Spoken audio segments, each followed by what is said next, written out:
सुप्रभातम बच्चों, online classes में आपका स्वागत है। ऐसा पूर्ण विश्वास है कि आप स्वस्थ होंगे। बच्चों, कल मैंने आपको अपने वीडियो में कबीर दास जी की साखी और शबद पाठ से 3 साखियों का भावार्थ समझाते हुए भेजा था। ऐसा पूर्ण विश्वास है कि आपको समझ में आ गया होगा। उसी क्रम में आगे बढ़ाते हुए मैं चौथा, 5वीं और 6ठी साखी का भावार्थ समझा करके वीडियो प्रेषित कर रहा हूँ, तो ध्यानपूर्वक समझेंगे और अपनी पुस्तक में देखेंगे। चौथी साखी है, पखा पखी के कारणे सब जग रहा भुलान, निरपख होय के हरि भजे सोई संत सुजान। इसमें जो कठिन शब्द आए हुए हैं, पखा पखी, पक्ष और विपक्ष, कारण, कारण, सब जग रहा भुलान, अर्थात जग संसार भुलान भूल गया है। निरपख, इन्हें निष्पक्ष भाव से, हरि भजय सोई संत सुजान, सुजान माने ज्ञानी। अब इसका पूरा भावार्थ देखेंगे। कबीरदास जी अपनी चौथी साखी में कहते हैं कि पखा पखी के कारणे सब जग रहा भुलान। पक्ष विपक्ष, ये हमारे पक्ष का है, ये उसके पक्ष का है। यह लोग बहुत ज़्यादा विचार करते हैं। इन्हीं सब कारणों की वजह से व्यक्ति इस संसार में आकर के भूल जाता है, अपने वास्तविक लक्ष्य को भूल जाता है। और आगे कबीरदास जी कहते हैं कि जो निष्पक्ष भाव से हरि को भजता है वही सच्चा ज्ञानी है, वही सच्चा संत है।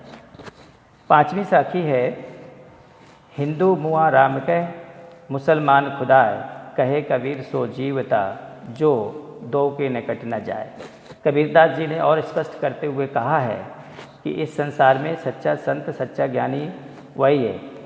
हिंदू मुआ राम कह, यानी हिंदू जो लोग हैं वो राम कहते कहते मर गए, मुसलमान खुदा खुदा कहते मर गए, लेकिन उनको न राम मिला न खुदा मिला।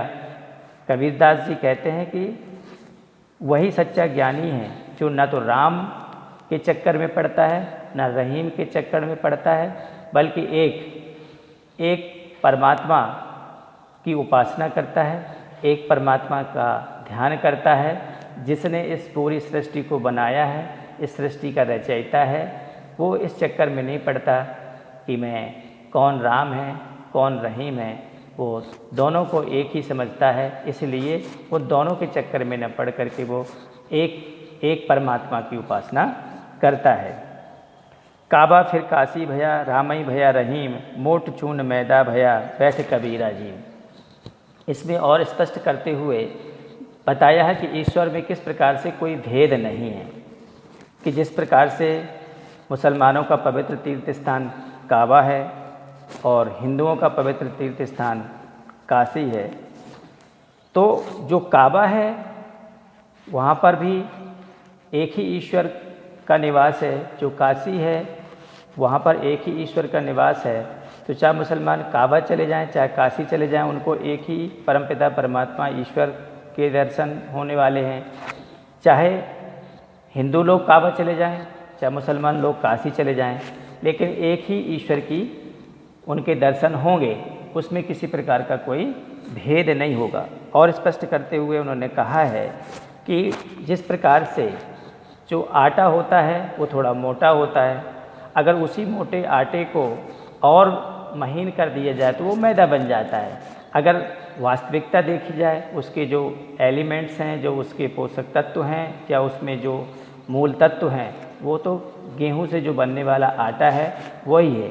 इसीलिए कबीरदास जी कहते हैं कि मैं बैठ कबीरा जीन, अर्थात अल्लाह और राम के चक्कर में न पड़ करके एक परमात्मा का ध्यान करके मैं आराम से एक ईश्वर की उपासना करता हूँ और दोनों में कोई भेद नहीं है। 7वीं साखी है, ऊंचे कुल का जन्मिया, जे करनी ऊंच न होए, सुबरन कलश सुरा भरा, साधु निंदा सोए। बच्चों, इस साखी में बहुत अच्छी कबीरदास जी ने समाज के लिए सीख दी है। क्या सीख दी है कि ऊंचे कुल में कोई व्यक्ति जन्म लेता है तो ऊंचे कुल में जन्म लेने से वो व्यक्ति महान नहीं हो जाता जब तक कि उसके कार्य अच्छे नहीं होते। अगर व्यक्ति की पूजा उसके कार्यों से होती है, अगर उसके कार्य अच्छे हैं तो सभी लोग उसका सम्मान करेंगे, रिस्पेक्ट करेंगे और आदर का पात्र होगा। कितने भी बड़े कुल में उसका जन्म क्यों ना हो जाए, अगर उसके आचरण कार्य व्यवहार अच्छे नहीं हैं तो कोई व्यक्ति उसको अच्छा नहीं कहता। दूसरा उदाहरण दिया कि जैसे सोने के कलश में अगर शराब भर दी जाए तो उस कलश से जो बदबू आएगी तो उस घड़े के पास कोई नहीं जाएगा। सुवर्ण कलश सुरा भरा साधु निंदा सोए। सोने के घड़े में भरी हुई शराब के कारण सोने के घड़े की लोग निंदा करते हैं। उसी प्रकार से ऊंचे कुल में जन्म लेने वाले व्यक्ति के लिए कार्य अच्छे नहीं हैं तो सभी लोग उसकी बुराई करते हैं। तो इस प्रकार से बच्चों मैंने आपको साखी पूरी समझा दी। अगले वीडियो में मैं शब्द समझाऊंगा। विश्वास है कि आपको समझ में ठीक प्रकार से आ जाएगा। अगर फिर भी कहीं कोई समझ में हो नहीं आता है कोई पद तो फ़ोन करके पूछ सकते हैं। तब तक के लिए बहुत बहुत धन्यवाद।